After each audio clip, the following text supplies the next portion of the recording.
El tema que vamos a ver hoy es preparación y administración de medicamentos de uso parenteral. El manual de preparación y administración de medicamentos parenterales es una herramienta muy valiosa para el personal asistencial porque estandariza la forma como vamos a administrar estos medicamentos, que es para la vía parenteral. El manual de preparación y administración de medicamentos de uso parenteral cuenta con dos anexos, uno que es el manual de administración para pacientes adultos y el manual de administración para pacientes pediátricos. Vamos a ver cómo acceder a estos manuales. Primero entramos a la intranet institucional, después hay una parte que se llaman aplicativos institucionales que está en la parte inferior de esta página. Damos doble clic y al ingresar buscamos el icono de iSolution, el cual nos da acceso a todo el sistema documental de la institución. En esto encontramos en la parte superior documentación y se nos despliega listado maestro de documentos. Damos doble clic y en esto nos aparece un buscador donde vamos a dar preparación y administración de medicamentos. De esta forma entonces nos van a aparecer los dos documentos que tenemos asociados, que son el preparación y administración de medicamentos de uso parenteral en adultos y preparación y administración de medicamentos de uso parenteral en pediatría. Cuando le damos clic nos aparece esto. Ahora sí vamos a entrar en materia y cómo están constituidos estos manuales. Entonces la matriz de preparación y administración de medicamentos de uso parenteral en pediatría cuenta con estos 8 ítems que son el medicamento, cuáles son las soluciones compatibles con este medicamento, qué acceso venoso se debe utilizar, porque pueden que sean accesos periféricos o accesos venosos centrales, la concentración máxima de este medicamento, cómo se hace la reconstitución, la dilución, la vía de administración y las observaciones que se van a tener en cuenta para la administración. Miren acá en la parte derecha que se encuentra esto por columna. La columna de la izquierda es el medicamento y hacia la derecha siguen estas. Bueno, entonces a continuación se definirán términos de mucha importancia a la hora de hacer las preparaciones de medicamentos parenterales y que están definidos en este manual. Nos ayudará a entenderlo y a navegar en él. Primero debemos saber qué es un medicamento inyectable. El medicamento inyectable es una forma farmacéutica estéril que contiene uno o varios principios activos con o sin sustancias excipientes, que son auxiliares que están presentados bajo una forma farmacéutica determinada en ampollas, viales, frascos, ampollas o premezclados, dotados de propiedades para prevenir, diagnosticar, tratar, aliviar o curar enfermedades, síntomas o estados patológicos. Las formas farmacéuticas. Es la disposición individualizada a la que se adaptan los fármacos, que son los principios activos y excipientes, que es la materia farmacológicamente inactiva. Estos sirven como para dar forma, para ser un vehículo de dilución del principio activo o para facilitar la administración. Esto también se utiliza para constituir un medicamento o, dicho de otra forma, la disposición externa que se da a la sustancia medicamentosa para facilitar su administración. Entre estas encontramos las soluciones inyectables, las emulsiones inyectables en ampolla, ejemplo el Propofol, que es una solución que ya está lista para utilizar y esta se considera que es una emulsión inyectable. También están inyectables en vial o frasco, por ejemplo, los polvos liofilizados. Cuando vemos la mayoría de antibióticos, vemos que están en un vial y están en un polvo en su interior.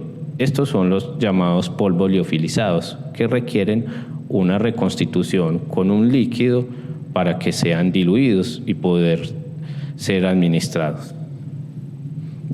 Y también tenemos las soluciones inyectables puras, pues que ya están en un medio líquido, que solamente se deben diluir, como son la dipirona y la furosemida.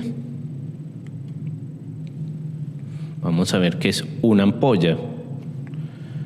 Se encuentra sellado herméticamente, o sea, es una forma farmacéutica que en su interior tiene un líquido que se encuentra sellado herméticamente. Se utiliza para contener, conservar del aire y los contaminantes a una solución líquida, suspensión y en ocasiones emulsiones.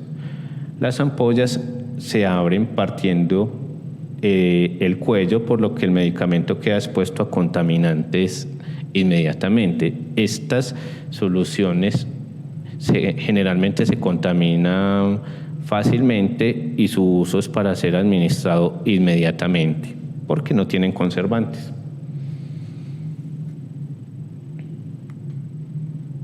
Tenemos el vial o el frasco vial. Constituyen un sistema cerrado, por lo tanto tienen menor riesgo de contaminación que las ampollas una vez esté abierto. Los viales pueden ser monodosis o de múltiples usos o multidosis. Un vial multidosis es el que tiene en su interior conservantes, que son unas soluciones o unas sustancias que le dan como características de mayor durabilidad, porque los previene que se contaminen con microorganismos. Y entonces le puede aumentar esto la estabilidad. Y también tenemos los viales monodosis, que estos sí no tienen preservantes y se deben utilizar inmediatamente después de la apertura porque no son estables. Reconstitución de un medicamento inyectable. Es la actividad de añadir una pequeña cantidad de un líquido, de un volumen de un líquido, al vial que contiene el medicamento. O sea, como cuando tomamos el vial del antibiótico y adicionamos una pequeña cantidad de agua estéril inyectable o de salino para reconstituirlo y volverlo al medio líquido. Entonces, así volverlo una solución inyectable. Los líquidos generalmente para reconstituir estos medicamentos que son los más utilizados, son la solución salina al 0.9%, el agua estéril inyectable o la destroza al 5%. Son los que más se utilizan. Y la dilución es la que se hace generalmente después de la reconstitución, si es un medicamento liofilizado. Es llevar a un volumen mayor de la solución compatible un medicamento que se encuentra reconstituido. Generalmente los vehículos de dilución también son la solución salina, la destroza al 5% o la solución de lactato de Ringer. La dilución en algunos fármacos se hace indispensable para su posterior administración porque deben ser diluidos para evitar eventos adversos en los pacientes que pueden ser como una flebitis química o una toxicidad por administración rápida. Entonces, esto es una actividad que se usa mucho en la parte clínica y de administración de medicamentos. El término concentración máxima es la concentración límite en la que el medicamento es estable o seguro para su administración. La concentración máxima del medicamento está expresada en unidades de medida que son el gramo, el miligramo, las unidades internacionales o el microgramo generalmente. Puede haber otras unidades de medida sobre una unidad de volumen, que generalmente es el mililitro. Un ejemplo de esto es determinar la concentración de amidodarona si la ampolla es de 150 miligramos y el volumen en el que está diluido y se va a administrar es de 100 mililitros de destroza al 5%. Entonces, la concentración se encuentra haciendo esto. El soluto, pues que llamamos el medicamento, o sea, 150 dividido sobre el volumen de la solución, que es la dextrosa al 5% en este caso. Entonces nos da la división, que es 1.5 miligramos por mililitro, que es la concentración que tiene este medicamento en la solución. Vía de administración. Es la forma elegida para incorporar un fármaco al organismo, ya sea para ejercer una acción local en el sitio de aplicación o una general sistémica después de su absorción. Ejemplo, la vía parenteral, la vía oral, la vía tópica y la inhalatoria. La vía de administración parenteral. Son aquellas vías de administración donde se introduce el medicamento o fármaco en el organismo a través de una inyección por medio de una aguja que atraviesa la piel y tejidos. Puede ser también a través de catéteres que se administran estos medicamentos, que pueden ser al torrente circulatorio o por la vía intramuscular. A la derecha tenemos pues varios ejemplos de estas vías, como la intramuscular, la subcutánea, la endovenosa, la intradérmica. Listo. Administración en Y. Es la administración de medicamentos en forma simultánea por la misma vía. Este tipo de administración es de mucha precaución, ya que se debe conocer mucho cuál es la estabilidad y la compatibilidad de estos medicamentos en mezclas. Porque si no se tiene este dato es mejor no hacer esta práctica, porque puede generar una precipitación o una inactivación de uno o los dos medicamentos y generar un posible evento adverso en el paciente o generar también una ineficacia terapéutica. ¿Cuál es la estabilidad permitida de los medicamentos en los servicios asistenciales? Debido a que los servicios asistenciales se consideran áreas negras desde el punto de vista microbiológico por las farmacopeas, las estabilidades son muy cortas una vez se abre, por ejemplo, la ampolla o se diluye un medicamento. Esos pueden durar su corta vida útil y su estabilidad está limitada por la contaminación microbiológica. Entonces, en este manual aparece cuánto es la duración máxima de un medicamento bajo estas circunstancias. Si un medicamento se diluyera o se reconstituyera o se hace una preparación en una central de mezclas parenterales, la estabilidad puede aumentar. Incompatibilidad farmacéutica. Se produce fuera del organismo al mezclar dos o más fármacos para su administración, alterando las características físico-químicas, cambios en viscosidad o precipitados de los medicamentos, dando como resultado alteraciones en la biodisponibilidad del medicamento o bien la inactivación de los componentes de este. Y también puede presentar eventos adversos o fallas terapéuticas en los pacientes. Medicamentos de alto riesgo. Un medicamento de alto riesgo es aquel que puede provocar en los pacientes un alto riesgo para su salud si estos se utilizan de la forma inadecuada. No necesariamente son los que se utilizan con mayor frecuencia, pero su uso pues, de una forma, como les decía, inadecuada puede generar un evento adverso grave, como los que consideramos, los medicamentos que consideramos como de alto riesgo, que utilizamos mucho en la institución, son las soluciones de electrolitos concentradas, como el potasio, las soluciones de anticoagulantes, también son consideradas de alto riesgo,